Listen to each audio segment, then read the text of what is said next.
Off the coast of India, divers found what might be the ancient city of Dwarka, tied to the god Krishna. In Egypt, Thonis-Heracleion rose from the seabed with giant statues and sunken temples, and in Greece, Pavlopetri still sits almost perfectly preserved, under over 13 feet of water. These are ancient cities that disappeared under the waves. Pavlopetri is ancient, about 5,000 years old, making it the oldest submerged city we know of. Sitting in Vatica Bay off the coast of southern Laconia in Greece, it's believed to have been submerged around 1000 BCE, mostly thanks to a series of earthquakes and rising sea levels. But the cool part is, it's almost completely preserved under the water, with streets, buildings, and even tombs still clearly visible. You can make out a lot of the city's layout. Pavlopetri has been mapped out using modern technology like sonar, and archaeologists have been able to identify at least 15 buildings, some with multiple rooms. The town was home to a pretty sophisticated society. It was involved in trade, and the ruins even show evidence of different social classes, with fancy tombs for the elites and simpler graves for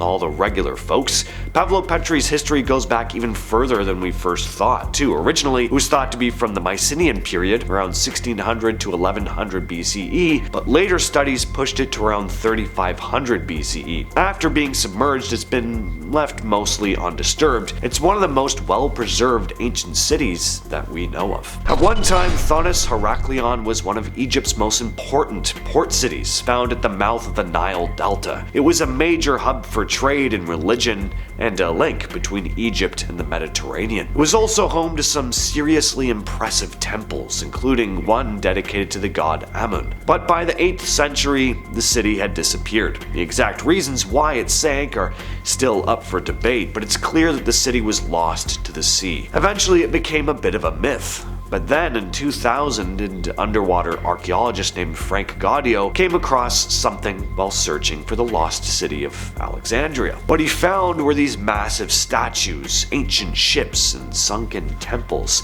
The city had been buried under about 10 meters of water, perfectly preserved. It was the lost city of Thonis-Heracleion, and ever since, there have been more excavations revealing more of the city's layout. There are streets, docks, and residential areas. This place was also a center of culture and religion. The artifacts discovered there, including a giant stone relief of a pharaoh and a huge statue of the god Hapi, show how important this place was in its prime. Off the coast of Gujarat in India, divers started exploring near modern-day Dwarka in 1983. The project was run by India's National Institute of Oceanography. What they found underwater were massive stone blocks, walls, and what looked like sections of a city grid. Some of the ruins were sitting about 30 feet below the surface. The layout looked intentional. There were right angles, straight lines, even areas that looked like they might have been docks or buildings. This matched up with the stories from ancient Indian texts that talked about a city called Dwarka, said to be ruled by the god Krishna. Now, according to the text, the city was built on the coast and was later swallowed by the sea. That sounded like a myth for a long time, until the underwater ruins turned up.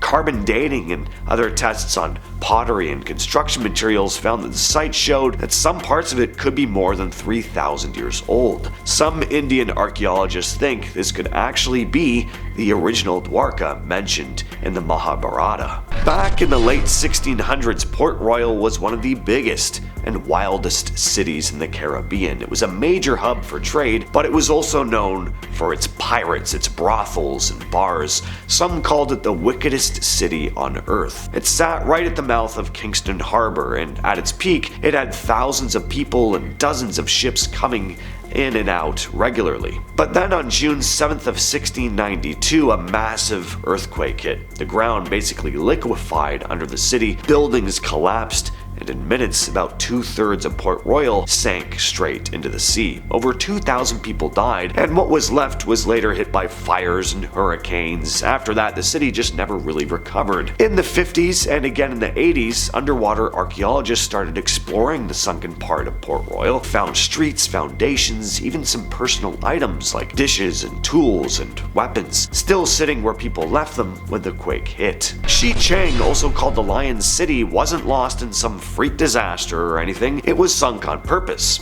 In 1959, the Chinese government flooded the area to make way for the Shicheng River hydroelectric project. The city, which had been sitting there for over 1,300 years, ended up at the bottom of what's now Qingdao Lake, about 40 meters underwater. The city is still mostly intact though. You've got these ornate carvings, stonework, arches, and roads that haven't really eroded like you'd expect. Divers exploring the ruins found walls, towers, and gates that date back to the Ming and Qing dynasties.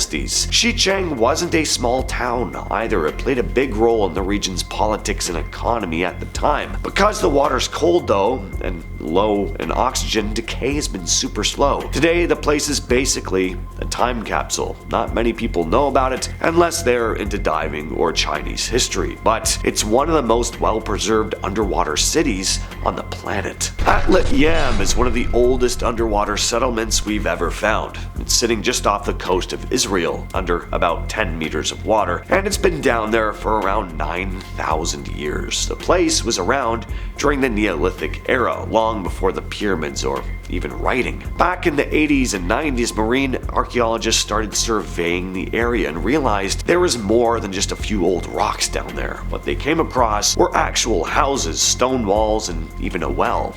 One of the biggest finds was this really interesting looking stone circle. Some believe it might have been used for healing or ceremonies, kind of like a prehistoric underwater Stonehenge. They also found human skeletons, tools, and signs that people here knew how to farm, fish, and live in permanent settlements. One of the stranger discoveries were traces of tuberculosis in the remains, making this one of the oldest known cases of that disease. As for why this city ended up underwater, most experts think a massive tsunami hit triggered by a volcano or a landslide. The timing does line up with a major collapse of the continental shelf in the Mediterranean. Canopus was an ancient Egyptian city near Alexandria. It was a pretty important place. A lot of trade went on here. It was also known for its temples, like one dedicated to Osiris. For a time, this city really flourished, maybe a little too well though, especially during Roman rule. It was rich and luxurious, and people really started embracing the excess. It was so over the top that writers like Seneca and Juvenal called it out for how debaucherous it was. Seneca was a Roman philosopher and advisor to Emperor Nero, and Juvenal was a poet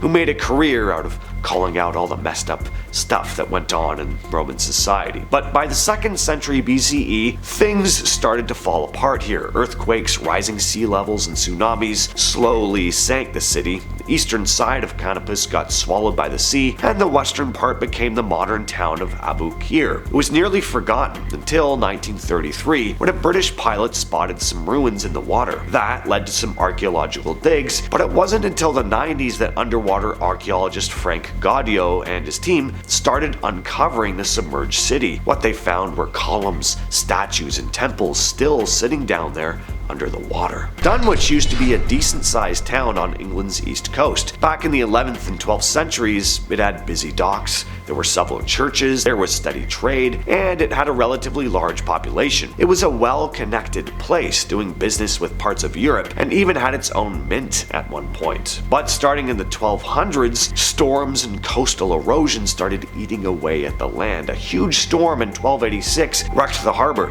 and over the next few hundred years, more storms and rising sea levels kept chipping away at what was left. So most of the original town is now underwater. Today there's only a small village on land, but some will say that you could still hear the sound of church bells rising up from the water. Baiae was basically ancient Rome's party town. It sat on the coast of the Bay of Naples and was the place where the rich and powerful went to relax. And they did other stuff that can no longer be spoken of here on YouTube. Emperors like Nero and Hadrian had villas here, and the town was packed with bathhouses, temples, and fancy estates. It had natural hot springs as well, which made it a popular spot for Roman elites looking to soak and unwind. But there was a shady side to it as well. Some ancient writers described it as a place full of scandal and corruption and political plotting. It was kind of like Vegas for senators. The town eventually declined when the Roman Empire fell, and between volcanic activity and rising sea levels, a good chunk of the place ended up underwater.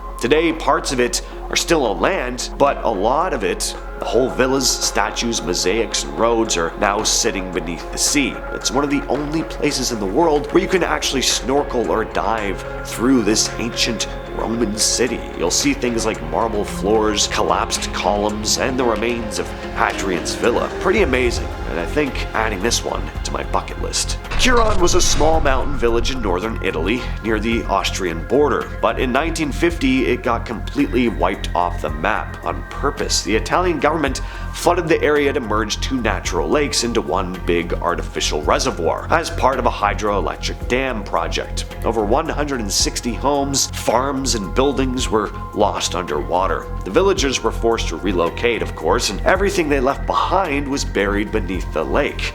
All except for one thing, the church tower. That single stone bell tower still sticks up out of the water today. In winter, when the lake freezes, you can actually walk right up to it. Locals say you can still sometimes hear the bells ringing, even though they were removed before the flooding. It's eerie, kind of beautiful. The image of the tower became iconic. It's even the inspiration for the Netflix show Curon, which has that tower sticking out of the water as the promo image. You can see why. It's definitely eye-catching. With all that said, I've been your host, James, and I'll catch you, yes you specifically, in the next video.